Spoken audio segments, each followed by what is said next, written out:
Welcome to 5 Nat 4s that should see more play. Just like the Nat 5s video, these are in no particular order. It's just monsters that I think are pretty interesting right now that I'd like to see more of, be it in RTA or otherwise. First of all, Cichlid, the Wind Mermaid. This monster's third skill is absolutely whack. First of all, it's got Elemental King inside of it, which means that it's always going to have elemental advantage. The first hit tries to strip, the second one tries to defense break, and then the third one tries to increase their cooldown time by 2 turns.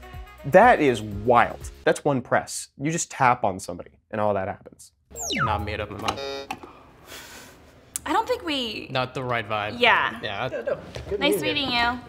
Also, all mermaids have the first skill that Ganny is not allowed to have. Next on the top 5 list, it's Mi Yang. Auto crit on skill 2, baby. She is even closer now to the elemental Yanhong that I really want her to be. She also has a soft cleanse on skill 3, so it reduces the number of turns that debuffs last on your team by 1, and it extends your buffs. So she can have some kind of cool synergies there if you happen to have like a speed buff from someone like a Tablo, or if you happen to have like invincibility or immunity with your Shiho that I know you're using more of because I mentioned him in the first Nat 5's video. Next up is Magnum, the light sniper. After the most recent balance patch, he now applies an attack buff to himself every time the enemy uses a skill that grants them a buff.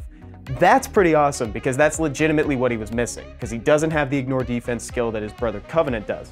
So, super sick. Magnum owners? Investors? Possibly you! Oh, this is classic. Just me? All right. 4 is Verisa, a Hall of Heroes unit with a great kit. Her third skill hits 3 times and attempts to remove all beneficial effects from the opponents, otherwise known as strip. And then after it's done doing that, it tries to apply an attack break and a glancing debuff to everybody on the enemy team. So that means you're protected from the clapback because you've done the Summoner's War equivalent of just breaking their knees with a baseball bat. That's kind of violent. Hey, take it easy. And finally, it's Rygel, the Water Lich. It's a 4-star water version of Mei Ho Wang. Same thing in their passive, immune to crowd control effects, but he also has built-in anti-crit and attack bar increase whenever he's hit by a non-critical hit. So he ends up being surprisingly similar to Mei Ho Wang because he even has that survivability kind of baked into it.